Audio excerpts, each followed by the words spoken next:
अंजली एक मध्यमवर्गीय घरातील मुलगी. आज ती जेव्हा कामावर गेली तेव्हा तिचा मालक तिला बोलतो की आज तुझा हा कामावरचा शेवटचा दिवस असेल, कारण मी हे पूर्ण दुकान उद्यापासून बंद करणार आहे आणि माझ्या मुलाकडे राहायला जाणार आहे. अंजलीला हे ऐकून खूप वाईट वाटतं. काम संपवून ती घरी जाते. तेव्हा घरी नोकरी केल्याचं सांगते. घरातले सगळेच काळजीत पडतात, कारण सगळं घर अंजलीच्या पगारातून येणाऱ्या पैशावरच चालायचं. तिची नोकरी गेल्यामुळे काय करायचं सुचत नव्हतं. म्हणून ती शेखरकडे काही मदत मिळते का ते बघण्यासाठी जाते. शेखर अंजलीचा प्रियकर. अंजली त्याला भेटून सगळं सांगते, पण शेखर त्याच्या कामात व्यस्त असतो आणि तो तिच्या बोलण्याकडे काहीच लक्ष देत नाही. तिथून अंजली बाहेर पडते. रोडवरच्या बाजूला लावलेल्या बाकड्यावर बसून विचार करत असते. तेवढ्यात एक भरधाव ट्रक तिच्या समोरून जातो. त्या ट्रकच्या वाऱ्याने एक वर्तमानपत्राचं पान तिच्या पायात येऊन अडकतं. तो फाटलेला वर्तमानपत्र ती फेकून देणार तेवढ्यात तिला त्यावर एक मोठी जाहिरात दिसते. ती एक केअरटेकर जॉबची होती आणि त्यावर फोन नंबरही होता. तिने मोठ्या आशेने तिथे कॉल करते आणि तिला सकाळी इंटरव्ह्यूसाठी यायला सांगतात.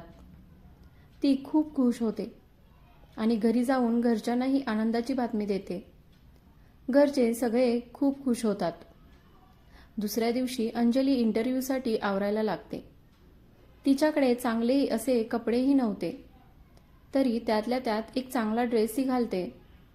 तो सुद्धा थोडा फाटलेलाच असतो. ती आवरते आणि दिलेल्या पत्त्यावर पोहोचते. आणि बघते तर काय, एवढं मोठं घर कसलं राजमहलच होता तो. ते एक अरबपतीचं घर होतं. ती गेटच्या आत शिरते. तिने इकडे तिकडे नजर फिरवते आणि घराच्या बाहेर विदेशी गाड्यांची फौजच होती. त्या गाड्यांची किंमत करोडोंमध्ये होती. ती घाबरतच आत जाऊ लागते. तिने दरवाजाची बेल वाजवली. नोकराने दरवाजा उघडला आणि तिला आत बसायला सांगितलं.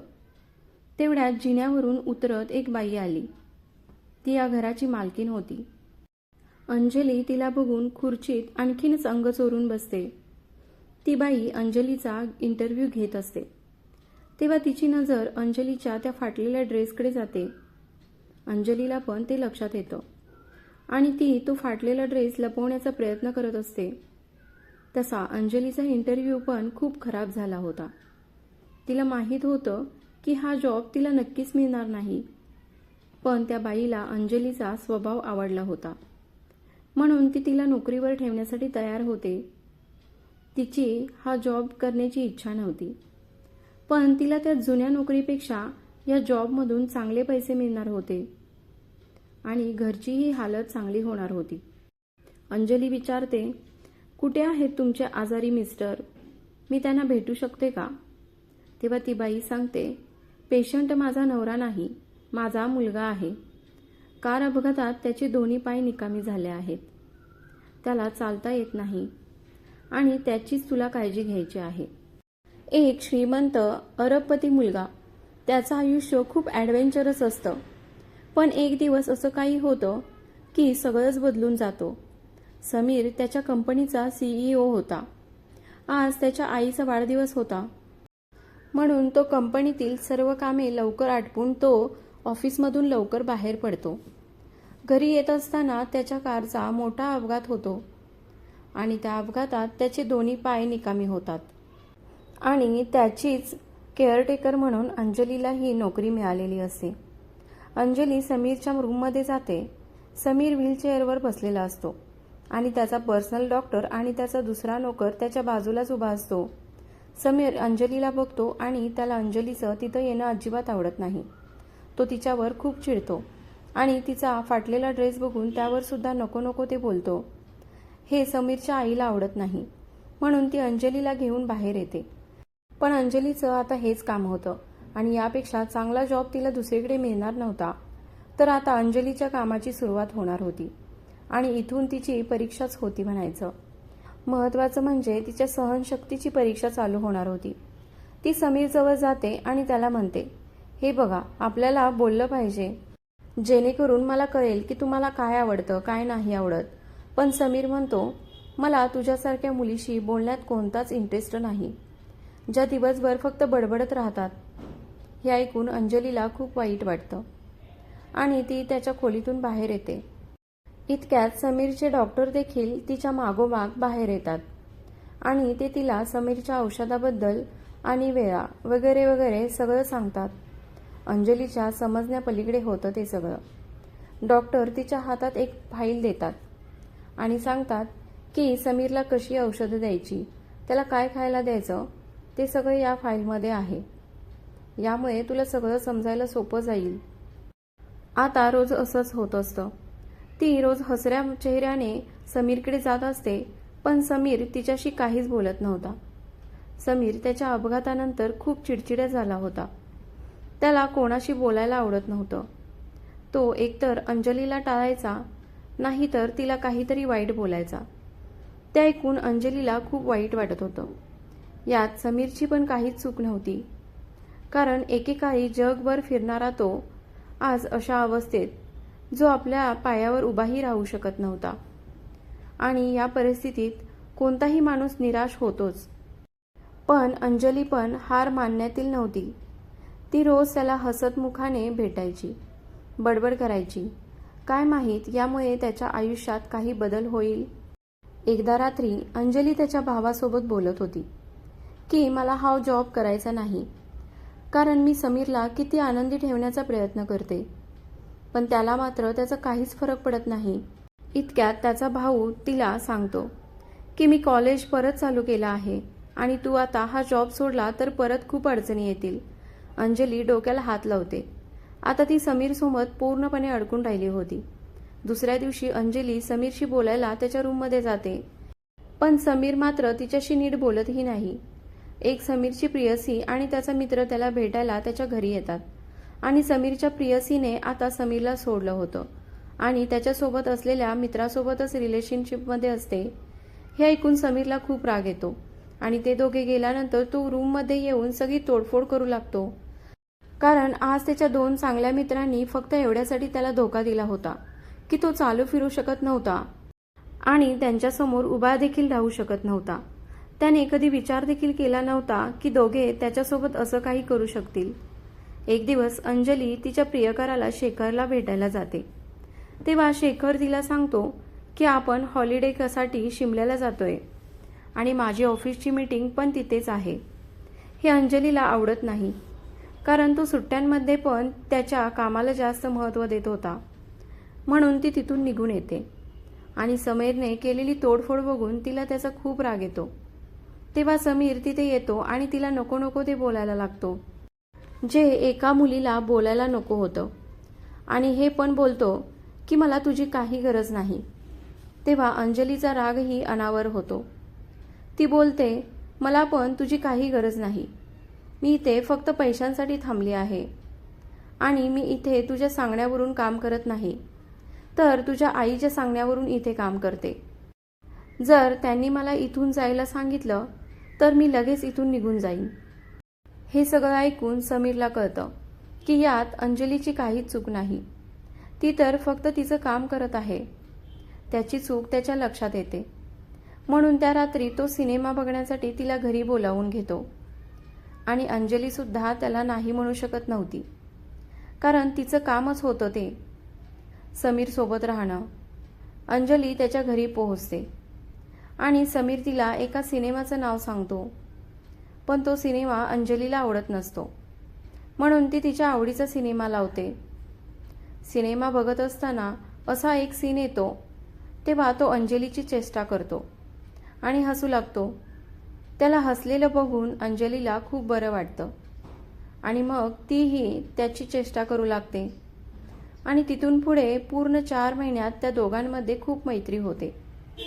एकदा रात्री ते रात्रभर बोलत असतात. नंतर अंजली तिथेच झोपी जाते. दुसऱ्या दिवशी सकाळी ती समीरला अंगणातील बागेत फिरायला घेऊन जाते. हे समीरची आई बघते आणि तिला खूप आनंद होतो. तेव्हा समीर तिला सांगतो की अपघात होण्याआधी मी एक चांगला ट्रॅकर होतो, पण अपघातानंतर सगळं काही बदलून गेलं. थोड्या वेळाने समीरला चेकअपसाठी घेऊन जातात. तेव्हा त्यांचे डॉक्टर सांगतात की समीर आता कधी बरा होणार नाही, कारण अपघातात त्याच्या कमरेच्या सर्व नसा डॅमेज झाल्या आहेत आणि हे समीरला सांगू नका. त्यांचं हे बोलणं ऐकून अंजलीला आणि त्याच्या आईला मोठा धक्काच बसतो. घरी आल्यानंतर समीरची तब्येत खूपच बिघडते. त्याच्या अंगातून घामाच्या धारा निघत होत्या. अंजली डॉक्टरांना कॉल करते, पण ते कॉल उचलत नाहीत. अंजली त्याचं पूर्ण शरीर पुसून काढते आणि त्याच्याजवळ बसून प्रार्थना करत असते की समीरला काही होऊ देऊ नकोस. ती पूर्णपणे घाबरलेली होती. थोड्या वेळाने डॉक्टर तिथे येतात आणि ते सांगतात की समीरसोबत हे नेहमी होत असतं. तू लवकर जा आणि एक टॉवेल थंड पाण्याने भिजवून आण. त्याचं शरीर खूप गरम झालं आहे. थोड्या वेळाने समीरला बरं वाटायला लागतं. तेव्हा ती समीरचा लॅपटॉप घेऊन त्यात समीरचे व्हिडिओ बघत असते आणि त्यात ती बघते की समीर ट्रॅकिंगला जायचा तेव्हा किती आनंदी असायचा. थोड्या वेळाने समीरला जाग येते. तेव्हा अंजली समीरच्या पायाजवळ पुस्तक वाचता वाचता तिथेच झोपी गेली होती. आता ती तिच्या घरीसुद्धा जात नव्हती. ती समीरला सोडून कुठेच जात नव्हती. दुसऱ्या दिवशी सकाळी दोघे बागेत फिरत असताना अंजली त्याला म्हणते, मी काल तुझे व्हिडिओ बघत होते, त्यात तू यंग दिसतोयस आणि आता तू म्हातारा दिसतोयस, असं म्हणून ती हसू लागते. हे ऐकून समीरलाही हसू येतं. मग मी यंग दिसायला काय केलं पाहिजे? तेव्हा अंजली त्याला घरात घेऊन जाऊन स्वतः त्याची दाढी करते आणि अंजली त्याच्या रूममधून जात असते तेव्हा समीरच्या आई बाबांचे बोलणे तिच्या कानावर पडते. ती थांबून ऐकू लागते. तेव्हा समीरचे बाबा समीरच्या आईला बोलत असतात की आपण समीरला 6 महिन्यांचा वेळ दिला होता त्याचा निर्णय बदलण्याचा आणि तो पूर्ण झाला आहे, कारण समीरने त्याच्या आयुष्यात खूप वेळा आत्महत्येचा प्रयत्न केला होता आणि त्याच्या वडिलांना वाटत होतं की समीरने हे असं जगण्यापेक्षा स्वतःला संपवून टाकावं. पण त्याच्या आईला असं वाटत होतं की समीर नेहमी आपल्याजवळ असावा, मग तो कसाही असेल. हे सगळं ऐकून अंजलीला खूप वाईट वाटतं. ती मनातच विचार करत असते की स्वतःचे आईवडीलच आपल्या मुलाबद्दल असा कसा विचार करू शकतात, की स्वतःच्या मुलाला मरण्यासाठी 6 महिन्याचा वेळ कसा देऊ शकतात. तिचे डोळे पाण्याने भरले होते. ती तशीच तिथून निघून घरी जाते आणि तिच्या भावाला ते सगळं काही सांगते. तेव्हा तिचा भाऊ तिला सांगतो की त्याच्याकडे आता जास्त दिवस राहिले नाहीत. अशा वेळी तू त्याच्यासोबत असं काहीतरी कर की हे दिवस त्याच्या आयुष्यातील आठवणीतले दिवस बनतील. त्या दिवशी ते दोघे बाहेर सिनेमा बघायला जातात. तेव्हा अंजलीने समीरच्या आवडीचा ड्रेस घातला होता. तो समीरला पण खूप आवडला होता, पण सिनेमा इतका बोरिंग होता म्हणून थोड्या वेळातच ते दोघे तिथून बाहेर पडतात. तेव्हा अंजली सांगते, उद्या माझा वाढदिवस आहे, तेव्हा तू माझ्या घरी येशील का? तेव्हा समीर लगेच होकार देतो. त्यामुळे अंजलीलाही खूप आनंद होतो. समीर तिच्या घरी तिच्या वाढदिवसासाठी जातो. तेव्हा तिच्या घरच्यांनाही त्याला बघून खूप आनंद होतो. सगळे जेवण करत असतात. अंजलीने शेखरला सुद्धा इन्व्हिटेशन दिलं होतं. जेवत असताना शेखर समीरचा अपमान करतो, पण समीर त्याच्याकडे लक्ष देत नाही. या सगळ्यातून दिसून येतं की समीर आता खूप बदलला होता. जेवण आवरल्यानंतर सगळेजण त्यांनी आणलेलं गिफ्ट अंजलीला देतात, पण समीरने दिलेलं गिफ्ट सगळ्यात जास्त तिला आवडतं. त्यामुळे शेखरला तिचा खूप राग येतो. दुसऱ्या दिवशी समीरच्या खोलीत टेबलवर एक लग्नपत्रिका होती. ती त्याची प्रियकर आणि त्याचा मित्र यांची होती. समीर अंजलीला म्हणतो, आपण या लग्नात जाणार आहोत, तयार राहा. आणि तो दिवस येतो. अंजली आणि समीर त्यांच्या लग्नात पोहोचतात. समीरला त्याच्या प्रियसीला दुसऱ्याची होताना पाहून खूप वाईट वाटत असतं. त्याचा हा चेहरा अंजलीला बघवत नाही, म्हणून ती त्याला बाहेर घेऊन जाते. तेव्हा एक व्यक्ती समीरजवळ येऊन म्हणते की तुमची बायको खूप सुंदर आहे. तेव्हा समीर हसून पहिल्यांदाच अंजलीबद्दल काहीतरी चांगलं बोलतो आणि तो अंजलीला म्हणतो, खरंच आज तू खूप सुंदर दिसत आहेस. त्यानंतर ते दोघे रात्री पार्टीमध्ये जातात. समीर अंजलीला व्हीलचेअरवर घेऊन डान्स करत असतो. तेव्हा अंजली त्याला सांगते की मला अशा ठिकाणी जायचं आहे जिथे आपल्या दोघांशिवाय कोणीच नसावं.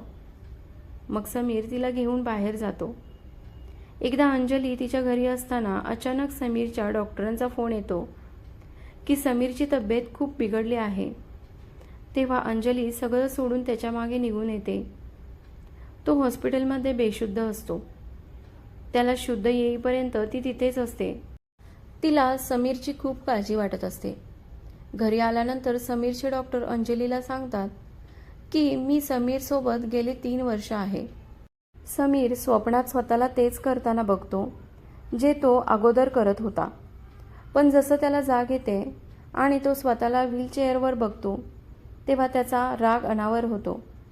पण जेव्हापासून तू त्याच्या आयुष्यात आली आहेस तेव्हापासून तो खूप बदलला आहे. त्याला जगण्याची इच्छा निर्माण झाली आहे. तेव्हा अंजली डॉक्टरांना सांगते की आपण समीरला घेऊन कुठेतरी ट्रीपला जाऊयात का. डॉक्टर पण लगेच होकार देतात. रात्री अंजली घरी पोहोचते तेव्हा शेखर तिथे आलेला असतो. तो तिला लग्नासाठी मागणी घालतो. पण तिच्या हातात ट्रीपची तिकिटे पाहून त्याला खूप राग येतो. त्याला वाटतं की अंजली माझ्यापेक्षा जास्त समीरला महत्त्व देत आहे. अंजली त्याला समजावून सांगते की आम्ही फक्त एवढ्यासाठी हे करतो आहे की ज्याने समीर लवकर बरा होईल. पण शेखर तिचं काहीच ऐकून घेत नाही आणि रागाने तिथून निघून जातो. पण शेखरच्या जाण्याने मात्र अंजलीला आता काहीच फरक पडला नाही आणि ते ट्रीपसाठी जायला निघतात. तिथे गेल्यानंतर तिथलं वातावरण समीरला खूप छान वाटतं, कारण तब्बल 4 वर्षांनी तो कुठेतरी फिरायला बाहेर पडला होता. त्या दिवशी रात्री समीर अंजलीला त्याच्या पर्सनल आयुष्यातील सर्व काही गोष्टी सांगतो. तो तिला हेही सांगतो की त्याचे वडील त्याला आत्महत्या करण्यासाठी जबरदस्ती करत आहेत. ते सर्व ऐकून अंजली समीरबद्दल खूप इमोशनल होते आणि ती त्याला सांगते की तुला आता हे करण्याची काहीच गरज नाही, कारण आता मी नेहमी तुझ्यासोबत राहणार आहे. तुला कुठेही सोडून जाणार नाही. पण समीरचा निर्णय पक्का होता. तो अंजलीला बोलतो, तू मला इथे एकट्याला सोडून निघून जा. त्याचं हे बोलणं ऐकून अंजली खूप रडते. त्याच्या हट्टापुढे त्यांचं काहीच चालत नाही. त्यामुळे डॉक्टर आणि अंजली परत येतात. तेव्हा समीरची आई त्याची वाट बघत असते. पण ती अंजलीला विचारते तेव्हा अंजली त्यांना मिठी मारून जोरजोरात रडू लागते. त्यांना कळतं की समीरने त्याचा निर्णय बदलला नाही. अंजली घरी येऊन तिच्या भावाला सगळं काही सांगते. तेव्हा तिचा भाऊ तिला म्हणतो, तू तुझ्या परीने तुझे सगळे प्रयत्न केलेस, पण त्याने त्याचा निर्णय घेतला आहे आणि त्याचा निर्णय तू बदलू शकत नाहीस. तुला समीरकडे जायला पाहिजे आणि त्याला जितकं प्रेम देऊ शकतेस तेवढं द्यायला पाहिजे. याशिवाय तू काहीच करू शकत नाहीस. जेवढा वेळ त्याच्याकडे राहिला आहे तेवढा वेळ त्याला खुश ठेवलं पाहिजे. दुसऱ्या दिवशी अंजली समीरकडे जाते. तेव्हा समीर म्हणतो, मला वाटतं आज तू माझ्यासोबत शेवटचा चहा प्यायला आली आहेस. अंजली त्याला मिठी मारते आणि त्याचा हात हातात घेऊन त्याच्या खांद्यावर डोकं ठेवून त्याच्याजवळ बसते. थोड्या वेळाने समीरची तिच्या हातातील पकड सुटत जाते. समीरने त्याचा निर्णय खरा केला होता आणि त्याने जसं त्यांच्या वडिलांना सांगितलं होतं ते काम त्याने केलं होतं आणि त्याच्या त्रासातून तो मुक्त झाला होता. आता तो या जगात नव्हता. दिवस जात होते. अंजलीला त्याला विसरणं कठीण होत जात होतं. 1 वर्ष उलटलं आणि एक दिवस तिला एक लेटर मिळतं. ते समीरने लिहिलं होतं. त्यात त्याने लिहिलं होतं की आता तुला कुठेही काम करायची गरज नाही आणि आता तुला आयुष्यात कशाचीही कमी पडणार नाही, कारण त्याने अंजलीच्या अकाउंटमध्ये इतके पैसे ट्रान्सफर केले होते की तिला आयुष्यभर काम करण्याची गरज नव्हती. अंजलीचे डोळे आता भरून येतात. समीरला माहीत होतं की अंजली त्याच्यावर खूप प्रेम करत होती, म्हणूनच त्याने स्वतःला संपवण्याचा निर्णय घेतला, कारण तो तिच्यावर ओझं बनून राहू शकत नव्हता.